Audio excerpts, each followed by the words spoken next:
Okay, so today we will continue our discussion of influence, and we will discuss a particular case of influence, which is persuasion, right?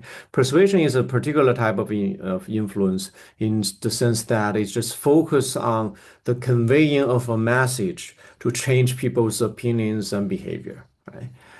Before we start, let us just wrap up what we left over yesterday. Right? So yesterday we discussed the seven principles of influence, right? Summarized by Robert Cialdini in his book Influence. Right? So which includes social proof, consistency, reciprocity, authority, scarcity, liking, and unity. So we did not have time to finish the last principle. So we will spend 5 to 10 minutes to first finish this discussion. Right? Unity. And research and studies have demonstrated that people are more likely to be influenced by those with whom they share an identity or common bond. Right? That means emphasizing shared values, beliefs, or group membership can strengthen persuasive effort, right? So, talking about unity, we have to talk about a quite important phenomenon in social psychology, which is called in-group favoritism, right? Humans have this innate tendency to favor own group over others. So this in-group favoritism is also referred as this ethnocentrism in large groups such as tribes, ethnic group, or nations. Right? So in-group favoritism can exist among all kinds of groups, but if this in-group favoritism is discussed at the level of tribes, ethnic groups, or nations, it's called ethnocentrism. Ethnocentrism, to understand this word is this ethno meaning refers to this ethnic group, and the centrism meaning that you put your own ethnic group as the center. So you will favor your own ethnic group. Right? So this in-group favoritism does not only apply to natural occurring groups, like you are naturally favor your own group, right? So you favor your own classmates in the same class compared to students from another class. You favor your fellow student from the same university compared to other university. You favor people from the same country compared to people from other countries, right? So this is just our natural tendency. But this phenomena does not only apply to this natural occurring tendency. It could also apply to groups that are defined by arbitrary labels, which is the so-called minimum group paradigm, right? So minimum group paradigm is referring to the fact that arbitrarily and virtually meaningless distinctions can trigger a tendency to favor one's own group at the expense of others. So in the original study by Tafel, uh, participants come to the lab and they were assigned to different groups. In one of those experiments, they were assigned to different groups based on their preferences for painting. Right? So maybe there are different paintings like Picasso and other painters. I mean, I'm preferring to the painter, the artist A, and you are preferring to the paintings by artist B. So then we divide this participant into these two groups. And then after divided the participant into groups using this arbitrary, seemingly arbitrary label, right? It's just a preference for certain paintings. Well, it turns out that these two groups would demonstrate this in-group favoritism, right? So later, when they play a game, they are like to be more generous towards their own group members and be harsh on the other group members. So this is quite interesting phenomena, right? So in-group favoritism exists and not only exists among these natural occurring groups identity, but it also could just caused by this random assignment of groups. Now, uh, this in-group favoritism can be very serious, right? So this is another quite interesting experiment in social psychology. So basically, again, these boycotts in the United States, right? So they went out and take certain activities, and they have different groups. And because they have different group identities, and it turns out that when these two groups meet with each other, they gradually exhibit this competitive mindset and later even developed into uh, animosity towards each other, towards the other group. And then now is where the principle of unity can come into play to make you more influential, right? So in this experiment, there are two phases. In phase one, boys from the two summer camps pitted against each other, and they become hostile towards each other, develop this hostility and animosity towards the other group members. And later, the researchers have these two groups to do a certain activity in phase two. These two groups had to work together to achieve common goals. And this working together, this teamwork between across groups actually leads to cooperation and reduction in hostility. Right? So this is a great example. If you conduct something together, that would give you a shared identity, and this sense of unity would significantly increase this cooperation between members, right? And then later, if you want to exert influence, then it's easier, right? So talking about uh, unity, right? So if you have go to any religious events like singing in among the congregation at the church, I mean, that's a great exhibition great example to build this shared identity because there the unity is established by you coming together, doing the same activity, and not only is that you are doing this activity in sync, right? The so-called syncing, where you are doing the same thing with the same frequency that even strengthen this sense of unity, right? So usually people who had the experience of going to this worship service in among this congregation, they have the sense of feeling that they melted into the whole group, right? And this shared identity uh, significantly increase this cooperation towards each other and making people more influential towards other group members. So that is the last principle, which is the principle of unity. Right? Now we have finished all the seven principles. To summarize, yesterday, we have discussed this seven principles of influence, right? So all these seven principles are actually built on certain heuristics people use to determine whether they want to comply to the request proposed by the agent, the influencer, right? So we have learned that certain triggers make people more likely to comply. I mean, the simple example of trigger is that when you request, I mean, you will become more persuasive to make the other person more likely to comply to your request when you provide a reason. And this reason can be just any reason, right? It may not be directly related to your request, right? So the example we gave is when people ask other people to let them to make copies in the Xerox machine, right? So by providing a reason, even the reason is not justifying the action, it could make other people more compliant to your request.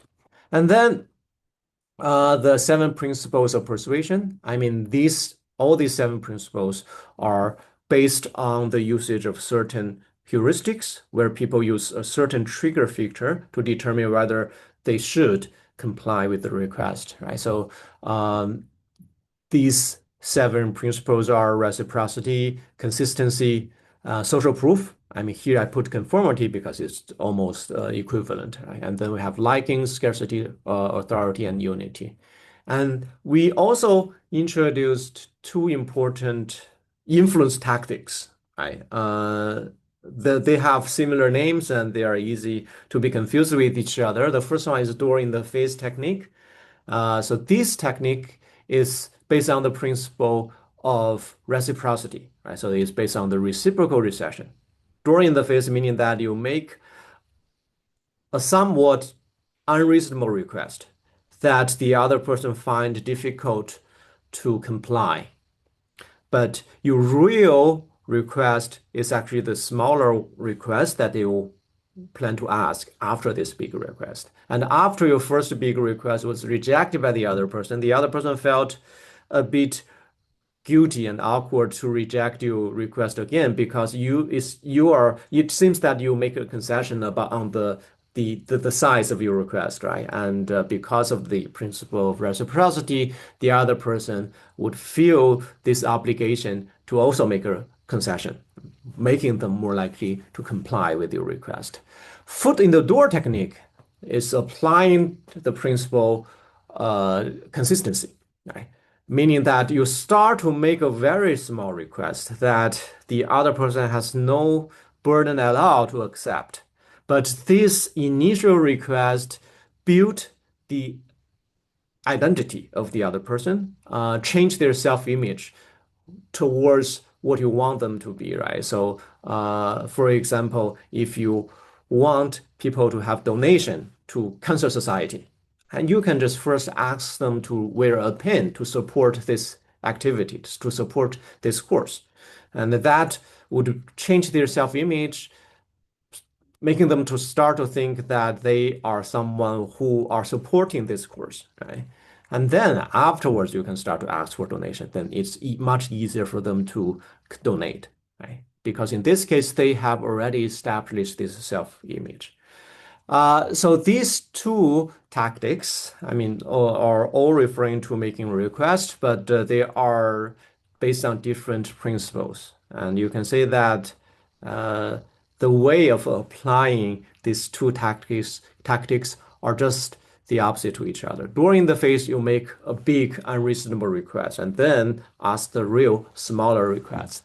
Foot in the door technique, you start with a very small request that the other person has no burden to accept at all, right? And to twist or to change their self-image, and then you start to make a slightly bigger request. Okay, so these are the principles of influence. Before we end, let me ask you a question. Right? So this is an application. So this is a request I saw on Wikipedia. You know, Wikipedia is completely free for the users to use, right? But because they are nonprofit, they need some money to maintain this service because they are mainly based on the service of volunteers who are eager to contribute their time to contribute to this encyclopedia, right?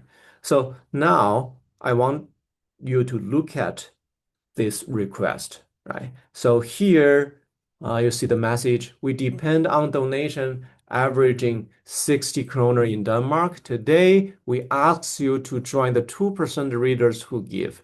If everyone reading this right now give just 20 kroner, we'd hit our goal in a couple of hours. 20 kroner is all we need, right? So, and then here we have some additional information, right? So now I want to ask you, do you sense some part of the message is not well constructed, right? Or in other words, can you figure out some way to improve the persuasiveness of the message to increase the chance of the readers who comply with the request to donate this 20 kroner?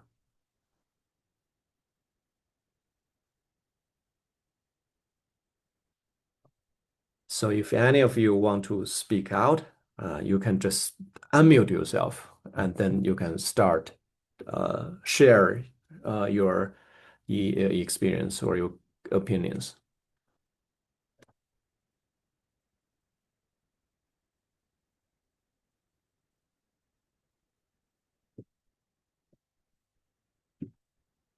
Anyone notice that some of the message right? It's pointing out something that could dissuade people from contributing.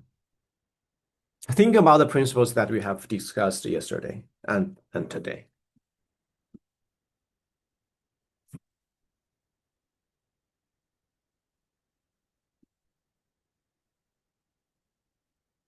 Anyone? Are people still there?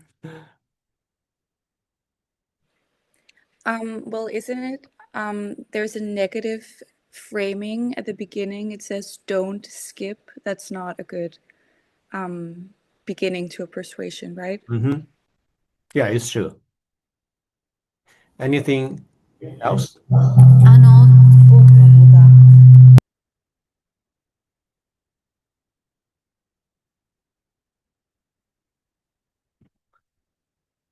So if you have issues, okay,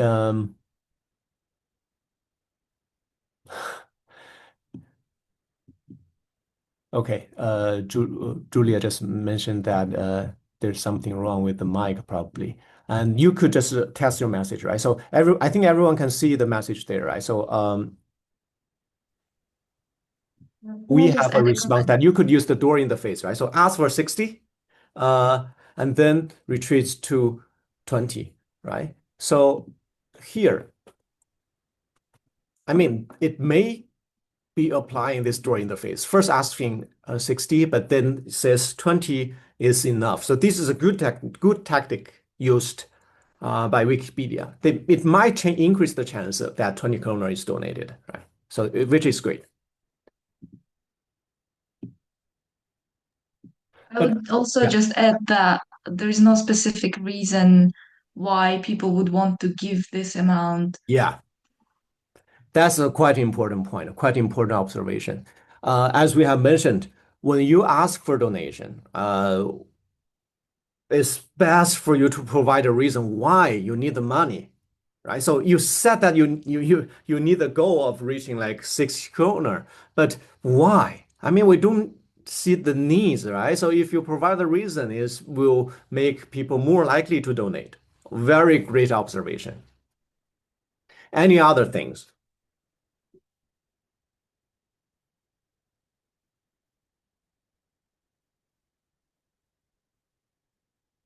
Yeah, so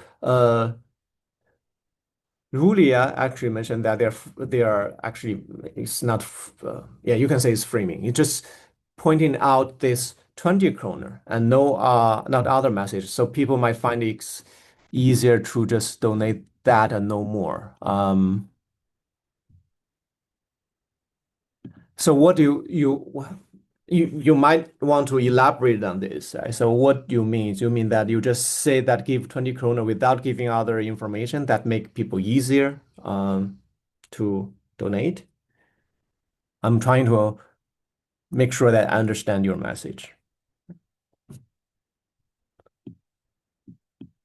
And of course, um, here, if you think about this, this is the default option, right? Default 20 kroner. I mean, you can think about whether this default amount is appropriate, right? Sometimes, if you give a higher amount for people who donate, maybe that it could increase the amount. But also, if this amount is unreasonable, that could decrease the number of people who are willing to contribute, right? So there's just one more thing that I want to point out that have not been discussed or pointed out by any of you, which is related to social proof. Right? So we talk about, so here's the hint. We talk about injunctive norm and descriptive norm, right? So here is some information that is talking to social proof, talking to the norms that may prevent people from contributing, from donating. Anyone has identified that?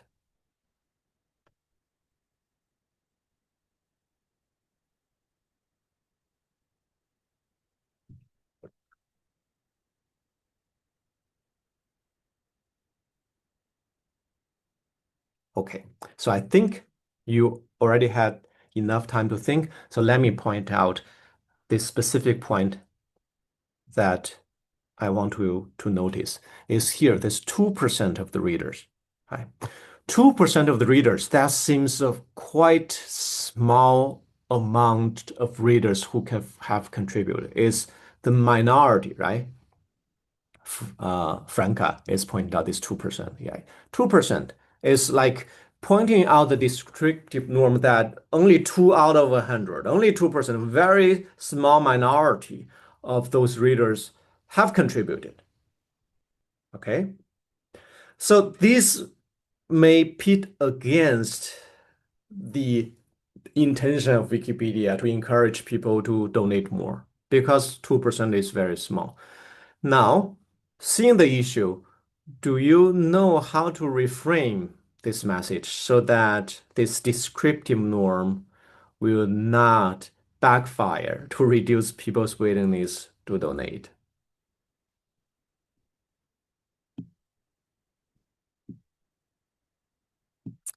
Yeah, so 2% seems quite small. Instead of doing that, what you could do is to point out the real number of the users who contributed, right? So if you go and look at the statistics, there are like 80 million users, right? 80 millions are not an astronomically huge number, but is a huge amount of readers who have contributed, right? So 80 million users, a big amount of money. So that seems like a great descriptive norm pointing to the action of donating, right? So even though 80 million users, that's exactly the same as 2% of the readers, but looking at this big number, 80 millions, that would give great encouragement to the readers to donate. Right? So that's why here, this 2% is not a good way of presenting the information. What you need to do is to frame the message by changing this 2% to the actual number, 80 million users. I mean, by changing that specific piece of information, how you present that piece of information, I do not have the resources to run this experiment, but I would bet that this would significantly increase the donation rate. Okay, making sense? Any questions, comments towards this direct application?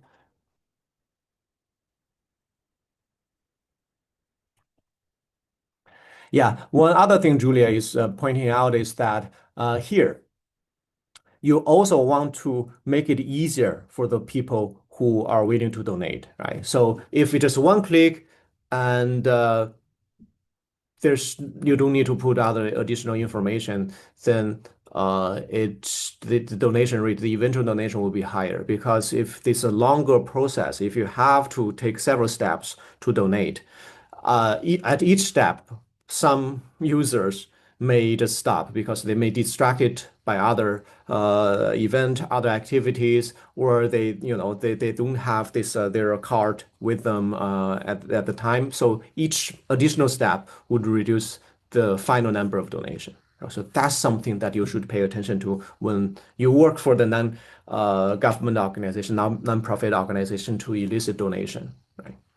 Okay, so that's our discussion on the principles of influence, right? So here we can see a lot of principles. I mean, you could try to use this door in the face as proposed in this case, right? So here is that the average um, here is just the goal of 60 kroner, right? So what you could do is just maybe point out the maximum amount that people have donated. I mean, that serves as an anchor, right? And also, it could apply the corresponding door in the face, right? So you asked, and then you pointed out the maximum amount the readers has donated for each single reader, and then you just ask for this much smaller amount. I mean, then this much smaller amount will seem much smaller so that you are more willing to donate. And also here, this 2% is really a bad signal, pointing out that a very small minority of the readers are contributing. What you could do is just change the 2% to 80 million users in Denmark, right? So that would be much better compared to this 2%. right? Okay, so if we don't have additional questions, then we can start our discussion of persuasion. Okay, this is our day 5, and we have spent 2 days already talking about influence, and this is the third day and last day talking about influence. And again, we are talking about a specific type of uh, influence, which is persuasion, right? So what is persuasion? Here is the formal definition. I already hinted on the what it means to persuade other people, right? It's one specific form of influencing other people. The formal definition for persuasion is that it refers to the process of influencing through communication, right? So here it is important to see this communication, right? And usually this communication is referring to this presenting of a message, right? It is active and conscious effort to change an attitude or behavior through the transmission of a message, right? So talking about the persuasion, almost in any books related to persuasion, you will see the discussion of the modes of persuasion. Right? So this idea of the modes of persuasion was an ancient idea. It was actually first proposed by Aristotle, right? Thousands of years ago in his book Rhetoric. Right? So these three modes refers to ethos, pathos, and the logos, right? So all of these are Greek words. And what do we mean by these three modes? Ethos refers to the credibility of the speaker. Pathos refers to the emotional appeal of the message, and then logos refers to the logics used in the message. Right? So let's just briefly talking about the three modes and how we could do to establish the ethos, pathos, logos so that we can have a more persuasive message. So first one, how to increase ethos. Ethos refers to, again, the credibility of the speaker, right? So this actually closely related to our principle of authority. When the speaker, the influencer, the presenter has the authority, which represent the corresponding expertise, knowledge, experience, and credential, then you will make the readers, the target, more likely to be persuaded by your message, right? So that means what we could do to establish ethos is to demonstrate expertise and knowledge, highlight your experience and credentials, and also it depends on how you present your message, right? So you should also demonstrate professionalism and confidence in your presentation while you are presenting, and also in your message try to establish transparency, honesty, and consistency. Right? So these are things that you could establish ethos. The first two things related to your personal trait, right? So what you have done before the presentation of the message, right? Try to establish authority based on the principle of authority. And also during the presentation of the message, try to show that you are professional, you are confident, and also you are able to exhibit transparency, honesty, and consistency in your message. So this is how you can do to establish ethos. And then pathos, right? How to make, how to provide this emotional appeal to the readers. It's as we have discussed, emotion is a quite integral part of any decision making, and it is the same for influencing other people. If you are able to talk to people's emotion and or stimulate stronger emotion from the corresponding target, then you are more likely to be persuasive and to change people's opinion and behavior, right? In order to increase pathos, you should try to make the message concrete and visual. Right? So we will have more examples towards the end of today's lecture. So basically, it is important to notice that our brain are not adapted or trained to take in numbers and statistics, right? So even statistician, right? So they are dealing with numbers every day, but that through training. As kids, we are bad at taking in the information from pure statistics and numbers. So what you should do is instead of presenting the corresponding statistics and numbers, try to make the message more concrete and visual because numbers are very abstract. Telling stories are much more effective than presenting fact, right? And also, what you should do at the same time is try to appeal to people's value, belief, talking to their identity, etc., etc. Emotional responses make message more memorable, and you should know that only memorable message can exert lasting influence, right? So you can talk fancy things. I mean, people think everything makes sense, but if they cannot remember your message, they are not able to take in the message, and the message will not exert any influence, at least not lasting influence on them, right? So if you think about the memories you have in your mind, the memory that are really deeply imprinted in your brain is undoubtedly the memory that has the great emotional appeal, right? So think about all the event, right? So our memory is actually closely related to emotions, right? So in order to deepen your memory, you have to incorporate that with strong emotion, right? And so emotional response would make a message more memorable, and also it would make the message more acceptable by the target. So it is important to incorporate some emotional appeal, if possible, in your message, right?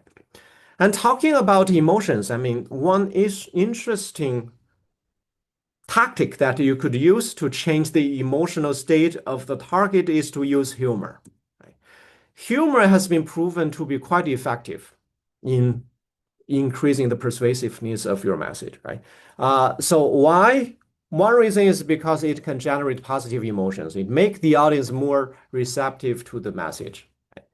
Good feelings towards the communicator enhance likability and credibility. So humor, not only talking to people's emotion, increase this pathos, but at the same time, it's also increase the credibility of the communicator. So that's why usually when we have a funny and humorous friends, I mean, those friends are usually popular because these positive feeling we have by communicating with them because of the halo effect, we think everything related to that friends would be positive. We think that person to be more trustworthy and the message is more reliable, right? So humor, not only talking, generate this positive emotion using this tactic, this modes of pathos, but it's also increase the credibility, also using the modes of ethos. Positive emotions reduce resistance by disarming the audience. So that's how this emotional appeal from humor are talking to pathos to increase the persuasiveness of the message. Also, it has been demonstrated that relevant humor can increase positive behavior change by 9%. Right? It's just using some kinds of humor. And if this humor is directly related to the desired behavior, I mean, the effect is even more stronger. It's almost double, it's 17%. Okay, so let me give you one examples how humor can be used on the negotiation table, right? Humor has been demonstrated to lead to trust and also a better deal, right? So here is one simple way to mix humor in this communication. So suppose you are on the negotiation table. If you say my final offer is $1 million, right? I mean, this way of communicating seems like ultimatum. I'm saying that my final offer is this. If you don't accept the final offer, I'm implying that I might just walk away from the table. Right? So this may sound like a harsh message. What you could do to reduce the harshness and increase the acceptance of the other party on the negotiation table is to throw in some, to mix it with some humor, right? So here is one way to do that. My final offer is $1 million, but I'll throw in my pet frog. Well, this pet frog seems something quite irrelevant and out of place. But it sounds funny, right? So I guess the other party on the other side of the negotiation table would not seriously think that you are giving the pet frog, but by adding this something out of place, it's actually increase this humor in this sentence, and that actually reduce the resistance and make this final offer less harsh. Experiment has been conducted, right? Related to the effectiveness of adding this additional sentence that increase the humor of the of this communication, right? It has been demonstrated that after adding this humor, buyers were willing to pay 18% higher. Okay, that's the final offer. And also, buyers not only are willing to pay more, but after they pay more, they reported enjoying the task more and feeling less tension. Right? So it makes this negotiation process more amicable, more enjoyable for both parties. And also, the other party are actually willing to give up their benefits so that you can capture more benefit from the negotiation table. And another experiment study demonstrate that after one person share this Dilbert comic strip, right? So I have demonstrated one Dilbert comic strip. So it just very funny thing to illustrate some point. It's very short but has some main message, right? And usually it make people think this is funny, and it would feel like humor is being used. After sharing this Dilbert comic strip before the start of this negotiation table, and it has been discovered that later it has 33% higher value creation. Okay, value creation is something that we'll discuss next week. It's basically the total pie on the negotiation table, right? People will find more opportunity to create value so that both parties get better off. And also we find 31% higher trust towards each other and 16% greater satisfaction. So that's how humor can be used to increase the trust and to reach a better deal. The humor is mainly used, I mean, talking to the modes of ethos and pathos, right? So increase the credibility because the halo effect, positive emotion, is generated by the source, can be extended to the other aspect, right? So you not only think the other person is funny, this positive feeling towards him or her would actually make you think them to be more trustworthy, to be having this higher ability, right? And also humor can generate this positive emotion that is talking to the modes of ethos. Right? Now the last thing, logos. How to increase the so-called logics of your message, right? So you can use clear and structured argument. Right. And also, you try to present strong evidence and facts. And then you should, at the same time, try to address this counter argument. So these are ways to increase your logos. Right? However, here are some caveats. Right? Even though numbers and statistics are important to make your message more convincing, more structured, but over-reliance on facts and numbers can complicate the message and increase audience resistance, right? Because system one, right, is not adapted to taking information from numbers or statistics, right? So it's only system two that after our brain is trained through this prolonged training, we start to understand what the numbers and statistics are, but they are not intuitive. You have to take mental effort in order to understand numbers and statistics. So don't present too many numbers and statistics, right? So one way to present the numbers and statistics is just to use, for example, to use a picture, to use figures, right? So because most people, I mean, I can say that all people are visual, right? So seeing these bars is much easier for our brain to understand compared to seeing a lot of numbers, right? So what you could do is just to make the facts and numbers visual and easy to process. Okay, so these are the three modes. And the first and the second modes should be easy to understand. Right? So you should try to establish your credibility. And at the same time, you try to use emotional appeal. And the third one, logos. You have learned that you should try to make the facts and numbers visual and easy to process. But here is one important part of logos, which is related to the structure of the message, right? So that would need some elaboration. So we need to spend some time to talk about the structures of the message so that it could increase the logos, make other people easier to understand, right?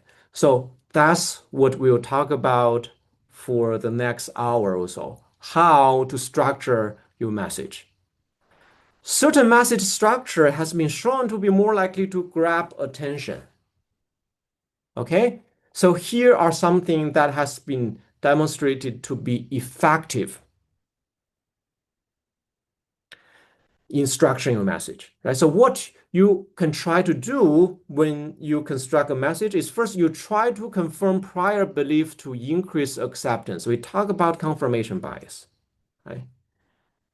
So people have this strong prior belief. What you need to do first is to talk about something that are confirming their prior belief, right? So if you are presenting some information that are in direct conflict and contradiction towards other people's strong prior belief, that would generate cognitive dissonance, as we discussed yesterday, right? And this dissonance is really unpleasant feeling. So if your message is just too far away from their beliefs, I mean, they will just refuse to listen. I mean, they will shut down. So that's why it's actually important to confirm people's prior beliefs. I mean, this is one way to increase acceptance. People tend to discredit a message if it is against their belief, right? So when your message is in direct contradiction to their prior belief, I mean, they will ask themselves a question, must I believe the message? Well, this question is very difficult to answer. It's very difficult to have a positive answer. Must I believe the message? I mean, the likely answer is that no, right? However, if you are able to confirm people's prior beliefs, I mean, make the message more acceptable, they might change the question, must I believe the message, to can I believe the message, right? So that's the difference. Confirming people's prior belief is quite important to increase acceptance. And then the second part in your message is you should highlight a problem to capture attention, right? Why should the audience care about your message? The problem, of course, should be relevant, right? So if you talk about something that the audience are not interested in, they may just shut down. I mean, they will just pay attention to something else. Right? And also, so you should realize that something you find interesting is not necessarily interesting to others, right? And here, relevance depends on the audience of your message. So if, for example, you are a psychologist, you are presenting some research you conducted in the field of psychology in a conference, and all people who come in, I mean, they already have some interest in your topic. I mean, in that case, it's very easy to make the topic relevant to them, right? However, if you present this message to a general public, for example, you in some event you want to present the result, I mean, it's more difficult, right? So in that case, in the first scenario, you don't need to take too much effort to frame the question to make the people think that the questions or the topic is relevant, right? But if you're talking to someone who's out of your field, I mean, you need to spend a huge amount of time and take a huge effort in order to convince them that you are presenting a question that is relevant to them.